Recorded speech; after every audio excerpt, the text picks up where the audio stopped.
microphone. We do business now. One class for 30 minutes. Okay. Maybe one class for like 60 minutes. I'll see. Depending on the energy. Okay. All All right. right. Mute your microphone. We get started. Okay. Okay, our live has started. All right. Let's do recording.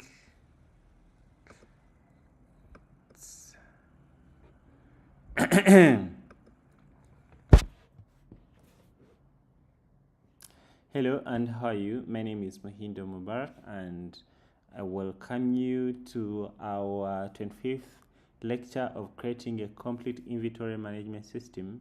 We started making a mobile application, and today we have finished registration and logging in logic. So today we're going to proceed from there, whereby we're going to see now. Last time we were able to put the user in the local database. Now, how can we fetch this user from the local database and be able to do what? And be able to display the user or to access the user's information. So that's what we're going to do right now. So without wasting any minute, let's go ahead and start doing that. So I'm going to, you can see this is a home screen or a home menu. Here we did the login logic. Here we did the registration logic. So I'm going to go ahead and put the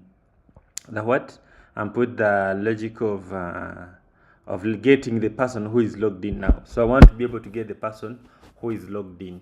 Okay, so that's what we're going to do right now. So I'll come to our home menu, and this is a home menu. So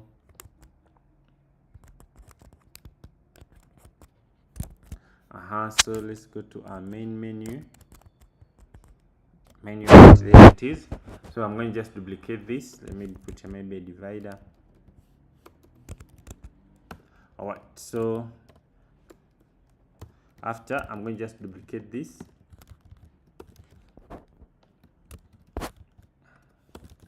Okay, so there we go. So I'm going to change this one. Get logged in user. So I'm going to do the logic of getting the logged in user. So what I'm going to do, I'm just going to create a logged in user object, and I put it here. So it's going to be logged in user object. I'm going to just put here on top, so I'll be getting the logged in user, and then I put in that object. So you can simply put it here, say logged in user, and then you can say maybe user equals to new user, new logged in user, like that. Let me remove this constant. Okay, so after doing that, so I'm going to check. So by default, the username is empty, the name is empty, everything is empty. So I'm going to go ahead and create here a subtitle. Okay, in this logged in user screen, subtitle, and I put some text, and I say user. Okay, so maybe I can say name here, and then user's name. Okay, and then we go ahead and substitute user.name because we have that variable. So user's name, you can see it is empty. You can go ahead and check and say if it is empty, and then put a question mark. You say no name, no user, and then if it is not empty, you put the name of the user there. Okay, so in this this on tap method, we are going to write the logic of getting the logged in user, and after getting the logged in user, and then we update so this name can be able to come here. So I'm going to create here a what I'm going to create here say a method that's going to a logic that's going to get the logged in user. So user equals to, so I'm going to put here await. Okay, await, and say logged in user dot get user. Okay, so this method is going to be the one that will be responsible for getting for us the person who is logged in. Okay, so I can say maybe go dot get item or get user. So this one that will be responsible for that. So I'm going to put here asynchronous because it's going to await. All right, so after doing that, the next that I'm going to do, I'm going to put now this method in this in this logged in user. So I'll press Ctrl and press on and click on it, so it can take me to this logged in user logged in user class. So after doing that, I'm going to put here static future. Okay, let me show you. It is static future, and then say get logged in user. Let me say get user, and then I say I make it asynchronous. Then after making it asynchronous, I go ahead and say db.db equals to await, and then say utils.init get db. So this one I'm initializing the database. After initializing the database, I go and check if the database is empty. I return an empty object of users. So if the database is not empty, I go ahead and get the logged in users like this. So this is db.query, and then I say query. So when you do like this, it will get all the users who are there. Otherwise, if one pass the condition, you can do like this and then you pass condition. But since we know that we only have one user every time, remember we are deleting all the users before we saved. So this one will make sure that you only this one knows that you have only one user. Yeah. So it's going to be list of maps equals to maps. So if it is successful, if these maps are empty, I return what? I return again an empty logged in user object here. So if it is not successful, I go ahead and say from JSON. So this from JSON will convert the JSON that will have come from this, and then I select the first map, and then I return whatever has come from there. So by doing like this, it will be able to convert the first object in this array that has come from database and then give it here. So by doing like this, to be able to do what? To get for us the logged in user. Okay, so you can pause the video and understand this method. Okay, so by doing like that, if I come back here, you will see it will get for us the logged in user. So the next thing you have to do what? I just simply set state, so it can be able to do what? To update the status, the state. So it is crying because I think this is what? It is a stateless widget. So I'm going to change it to a stateful widget by just simply clicking here and then say convert to, right click here and then say convert to stateful widget. Then it will make what? A stateful widget. So you see now here we have get logged in user equals user, and then await logged in user dot what? Dot get. And then after we say set state, and then we set like that. So it said like that, it means that now when someone will click here, it will go ahead and get for us the person who is logged in, and then update the status, and then here we should expect the name of the person. So let us try that. When I click on get logged in user, when I click on I clicked on the wrong button. Let me click here. You see, everything is not right. It did not get for us the user. So let's see what is happening. Okay, so you can see, let's see, there's something. See, select all from logged user. What are they saying? No table. Okay, so let's go back and check this get logged in user. So here we pass the table name logged in user. Okay, so we have to first make sure the table is initialized. So let's go ahead and say init table, and then we give it db. Okay, so it is going to initialize the table like this and put await. So we put there on top of that. Okay, so let's go ahead and try. So when I click on here, there is no user there. There's no user. So it means that it was not saving the what? The users. It was not saving the users. Or it did not. We did not successfully create that account. Let's try to create an account right now. So by coming here to get logged in user, and then come here and give.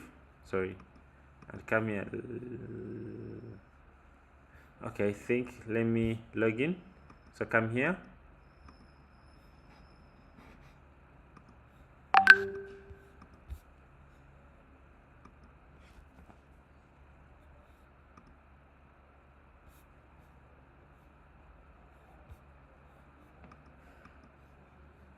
Okay, we try to log in.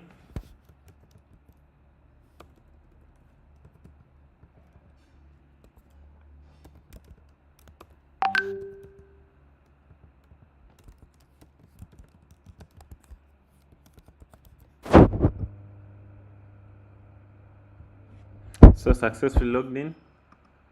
You see, get logged in user. You see, the user is there. The name has come. So it has successfully logged in our user.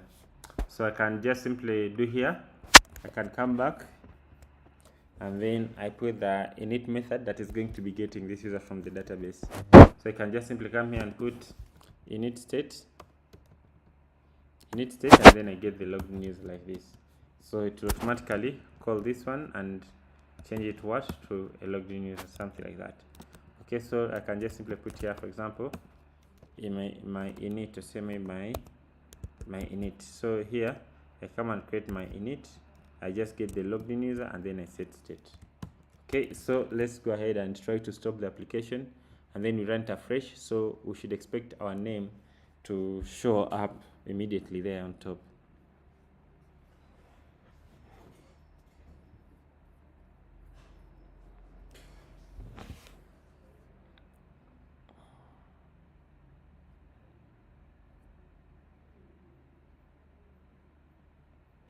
Okay, so let's click on get logged in user. Okay, sorry. The whole point is, you see, the name is automatically coming even before we do what? Before we click on it.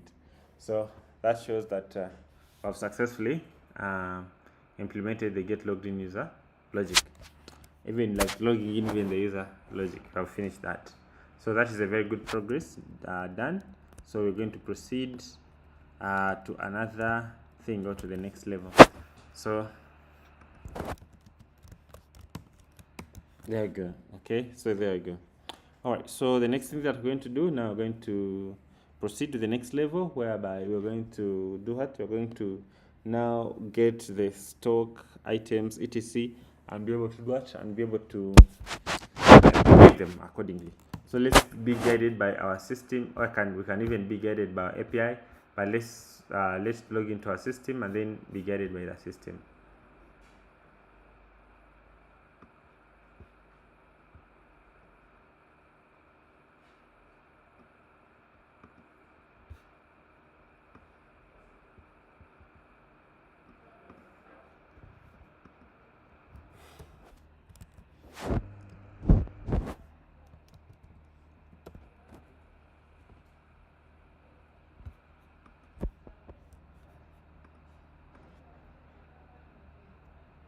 There it is. Let me try to log in using the account that I created using the what? It was john@gmail.com. That's the account that I used to create using the mobile app. Try to log in. Boom. Perfectly. So you see, perfectly working. So now we begin from top. This person should be able to create their financial period. They should be able to edit, and then they should be able to do what? To update them. So that's what we're going to do right now. Okay, creating the financial period, edit and update. Likewise to employees, likewise to store categories, likewise. So we're going to follow up to the time we reach here. So by the time we reach there, I hope we shall have got very good experience in how to create mobile applications and linking them in the dashboard. So let us begin with this one. Bismillah. So there we go. So this is it. So we're going to do what? We're going to create its model that is going to connect with this one. So we should be able to do what? To create our financial periods using the what? Using the mobile app. Okay. So that's what we're going to do.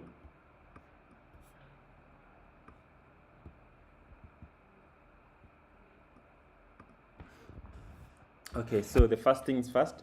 So you see this account that I'm using in the mobile app is the same account that I've used to log in here. So first things first. So the form is done that starts first. Then after the form, then the list. After the list, then the what? Then the object itself. All right. So to begin, I'm going to show you a technique. So first of all, we're going to need a model of this particular object. Okay, we're going to need a model of this particular object. Okay, so let me begin by explaining this. So I'm going to begin by, so you know, this model is going to look just like it's going to be almost like constant, okay, for everything here. So I'm going to teach you a technique whereby we can create our own logic that can generate a what? The dat code, and for us to just concentrate on what? on the project implementation. Okay, so that's what we're going to do. That's what we're going to do. Okay, so you know the model that we're going to be using, it's the I mean the fields that we're going to be using, they are going to be like almost those one in the in the database. Okay, for example, see here, this is the financial period, so these namings are the same naming that we're going to do to be using in this system, I mean in this local database, okay, or in the mobile app, everywhere. So it is going to be like the same thing almost everywhere. So I come up with a technique that it can help us to generate these models so we don't repeat ourselves. Okay, like every time you keep on repeating yourself. What if you can create a single logic that can create for you the whole programming, I mean the whole project, okay, like the whole project, it creates it for you. So that's what you're going to do. The whole model, you just click generate, then it generates it for you. So that's what I'm going to show you right now. So I'm going to create first by, I'm going to show you first by, we're going to create one more extra class. We're going to call it maybe generator, and then that class is where we're going to put the logic of what, of generating different things. All right, so we're going to go back a little bit on our that code, I mean our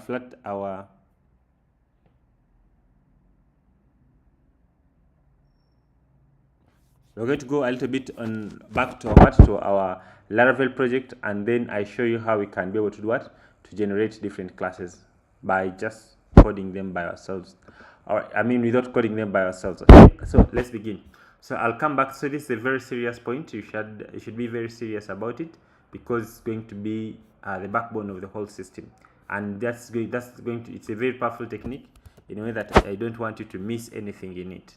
So what I'm going to do, I'm going to go back to our inventor track in the Laravel project.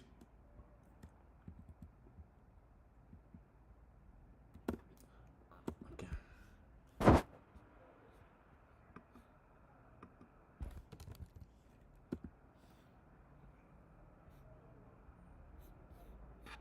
That is the system. So I can begin by serving it.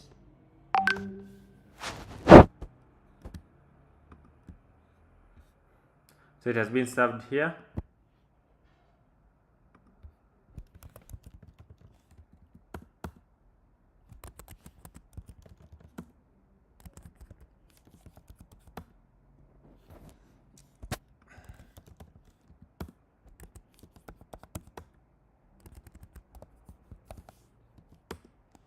Okay. Did I forget things?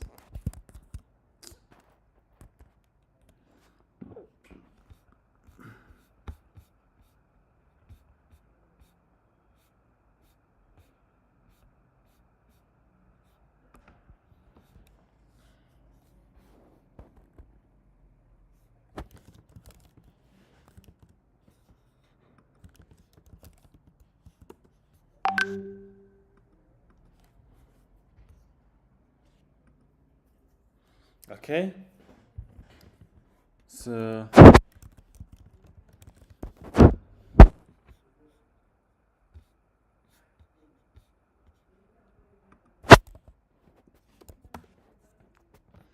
I go ahead and put there.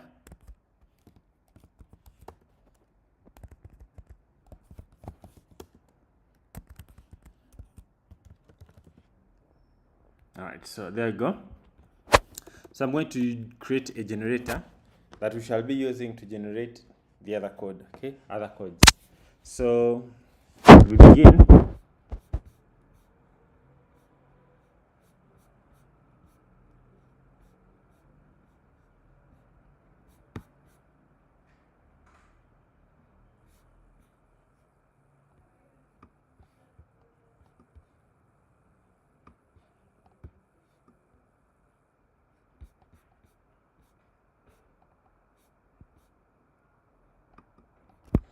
Okay, so that's our project.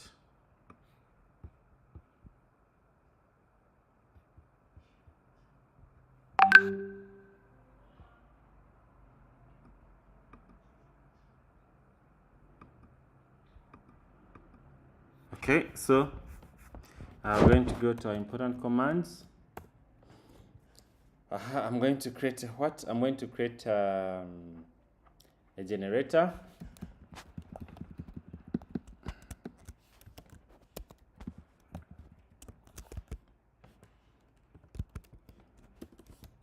So I can call it maybe code generator or anything. Okay, so I can say code generator.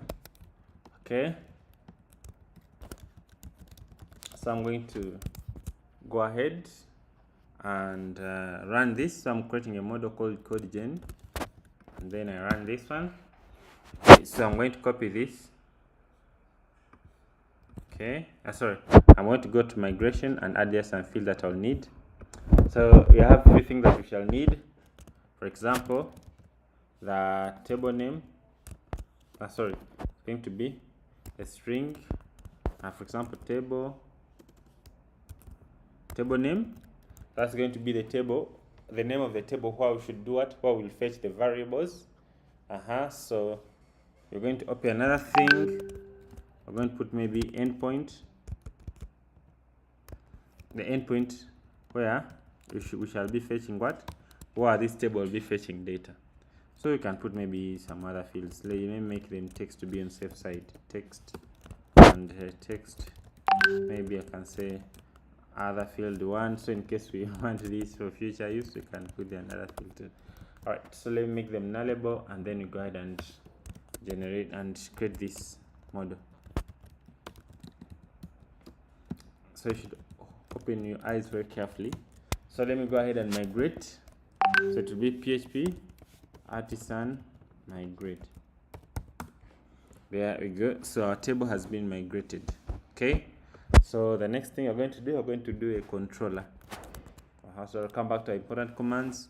Come here, code gen. Okay, so I'll come here and make it controller by selecting this, Control F, Alt and Enter, and then I paste there. So there we go. So I'll copy that code generator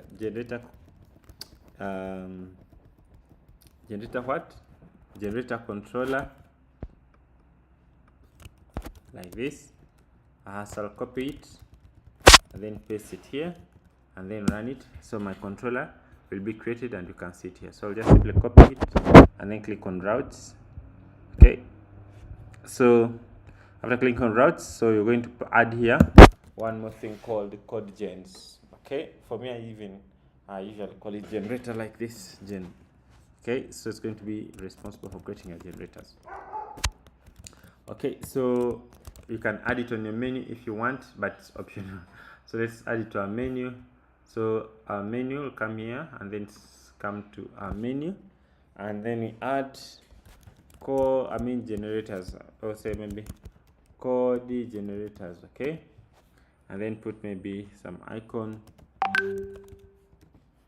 and then you can go ahead and put now the endpoint called gens. So you put the endpoint, the one that is on your routes. So we call it gens, and if you come here, you'll find you have added it here now. So if I refresh here, I should be able to do what? To get code gens. So if I click here, I should be able to get the list of what? Of code generators. A list of code generators that I have created. So I'm going to begin by creating here new. So here new, I'm going to begin by asking for the table, okay, to select a table. So let's go there. So I'll come to a project. The project is here, and then we come to our controller, which is code gen. So I'll copy it and then press Ctrl P and then paste there, and then I press enter. It will take me there. I can put here code generator like this.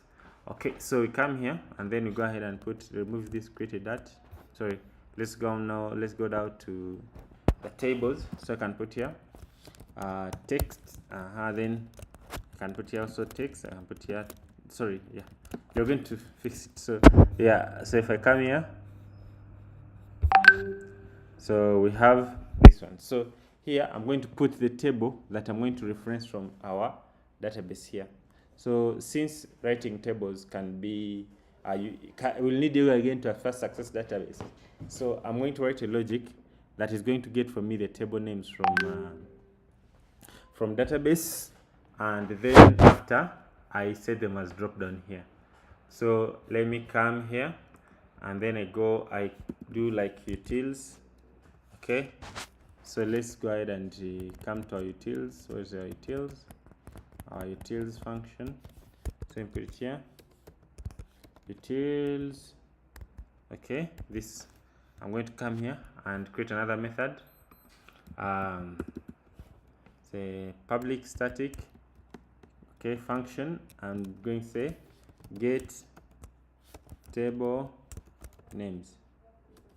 Okay, so that's going to be our what? Our function. So in Laravel, this is how you get the what? The table names. You just simply say tables, and then you say db.select show tables, okay, and then you say names, and then by doing like this to be able to get for you the names. Okay, so what I can do, I can put here for me, instead of adding them there, I can make them what? Associative array by pasting it here. So the name should be the placeholder, should be the value, and at the same time should be what is displaying. So if I want to get now these names, okay, so I just simply come here to our code generator back, and then I can say, for example, I can say table names equals, and then I put our utils get table names. Okay, so if I do dd here, you'll be able to see an array of what? Of table names that are in a database. Let's try and see. So if I refresh here, you can see what they're saying. Define property inventory class. Huh? There's some error. Let's see what it is. Tables. Undefined property class. Tables in inventory. Okay. What are they saying?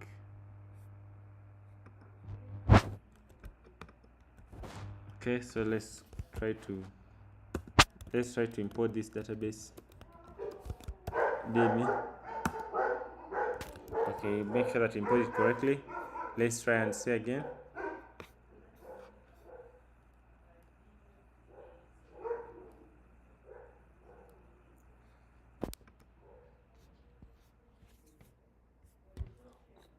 Let's refresh again. Okay, it's not working. What's happening? 1897 or 79. Let me first see what we have come back with before I start looking into things.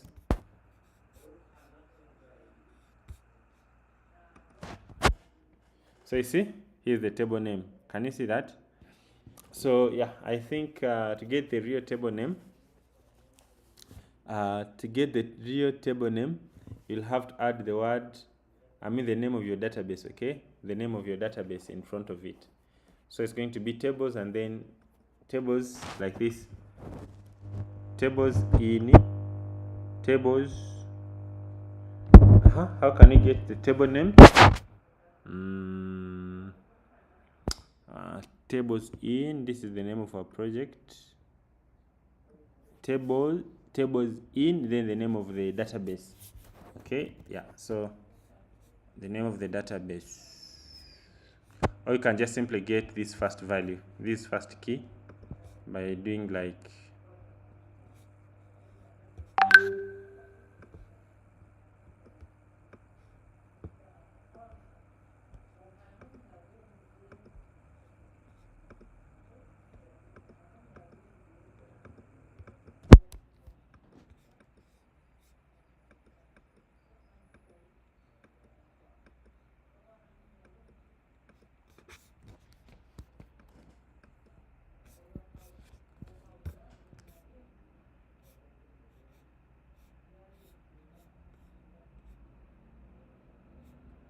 okay.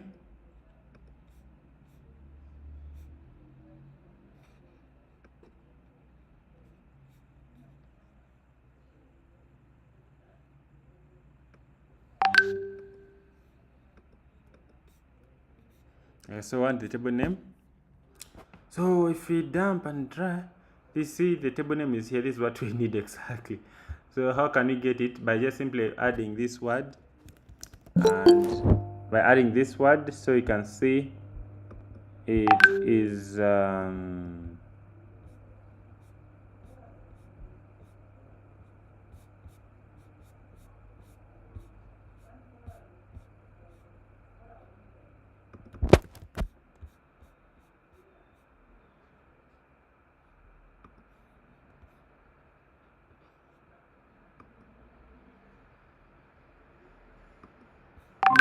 Okay.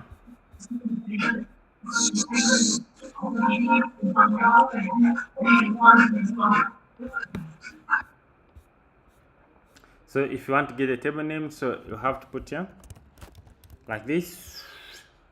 Okay, so you'll see that you'll be able to get a table name. So how do you get this? So can I get the DB name? Let me see if Copilot can help me there. So I can say DB name equals inventory, and then you say that a DB the name. Say if, then open bracket, and then say put DB name. So maybe I can say key equals tables in dot. So I open this one, and then I concatenate the DB name. So if I want not to get the table, I can just simply put here my key as a variable. So put a $sign and then put the key. So if I come and refresh, I should be able to do what? To get the table name. So that's how I'm going to get the what? The table name. So I'll come and get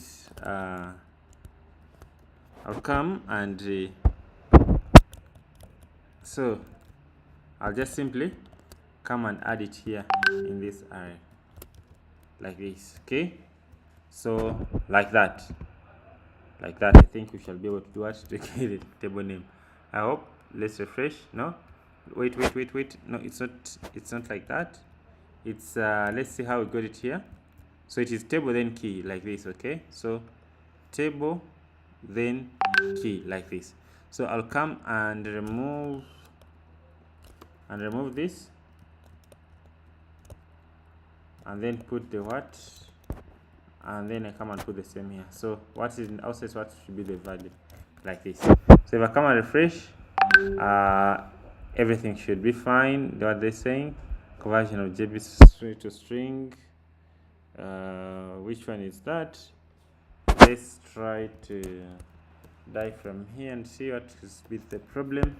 Refresher. So they're saying we are still converting to string, an object to string. Let's see what it is returning here. If we do like this, so they're giving us the table name. So if we do like variable dump and come and refresh, conversion of object to string. Okay, so let's see how I got the table names here. Some other project, because I don't want to waste time.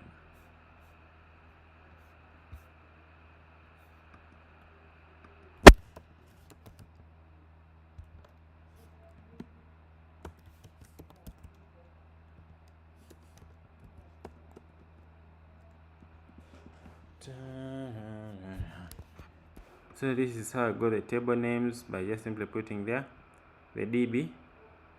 Oh, the key I think has to keep on changing. You see how I got the table names? Like this.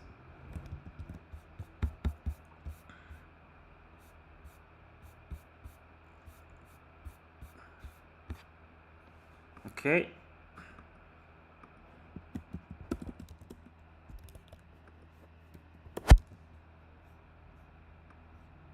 So it is tables, then I say come here and put, I get the name, then I put here the table name, and then the environment, db.environment, and then this is what I pass here, put this one here, and then I also put the table name here. Like this I think it should work. You see, there you go. So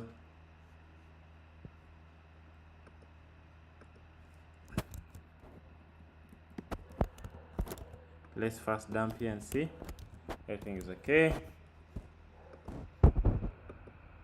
It's not working. So tables,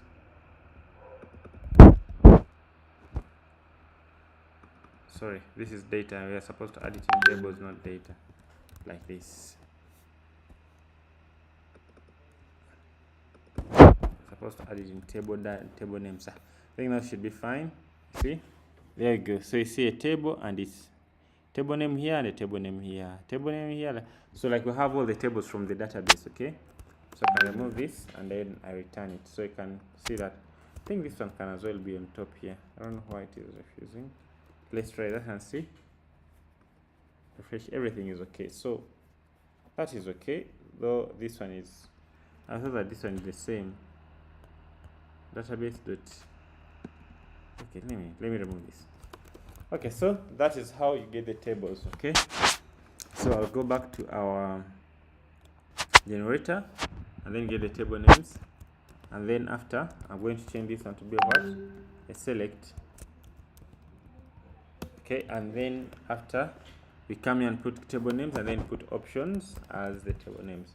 So it's going to be a drop down now. So someone will be able to say, I want to generate my models or my things from a particular table bar from this drop down. And these tables are coming from what? Are coming from the database that we are using at this moment. So let me make this field required. Okay. Rules required. Oh, we forgot one thing. The model name. We forgot the model name. Anyway, so let us use this other field that had left pending to be the model name. Okay, name of the model, name of the class. Okay, so I can put here class name. So this is required, so I can make it also required. Okay, so after doing that, we can go ahead and endpoint. So it's also required, where it will be fetching the data.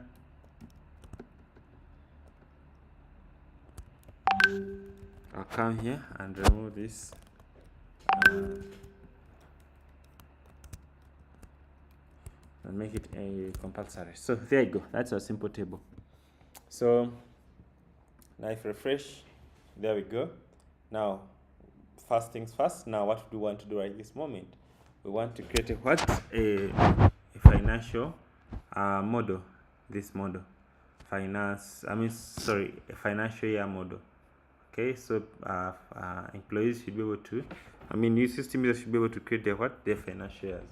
So it means that you're going to come here to code generator, and then click on new, and then click on which model you want to put there. So I put here the class name, programming language class name that I'm going to call financial year. Okay, and then it's going to be fetching from this database, from this table called financial year. So its name as a class, can create for him one. The endpoint. So almost all our endpoint are fetching from API stroke the name of the model, if you still remember. Okay, so I'll put that one there. Then I go ahead and create. So you can see a record has been created, but this record does not make any sense right now. Okay, so let me first clean by removing what is not necessary.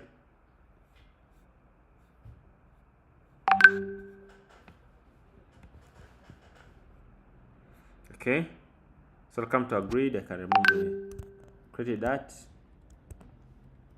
updated that, can remove the ID. I can order by descending, so the latest table should be on top. Okay, so name, whatever. I think these others can do it, can follow. Okay, so when I save, so these others, I don't think they are very necessary. Only that this is a model name. Okay. Okay, so or you can call it class name. So if I come and refresh now, put on the first. If I come and refresh, we're able to see our simple thing like this. So now we're going to write the logic that we're going to use this one to generate now the code of that programming language. That is the logic that we shall do in our next video, where I'm going to show you now where we're going to just put a button and say generate. So generate maybe model. So when you click on generate model, it creates for you the whole code of Flutter. You just copy it and paste it in your project, and then concentrate until you finish. So at this moment, I'll start from here. So in the next lecture, we're going to start from there, and we see this powerful technique that we shall need in our real world programming in order to improve our our productivity. So let us meet in the 26th lecture, and that's tomorrow, where we're going to take it now to another level and be able to master these skills. All right, goodbye. Remember to subscribe to our YouTube channel as we are going to keep more content flowing in. Goodbye.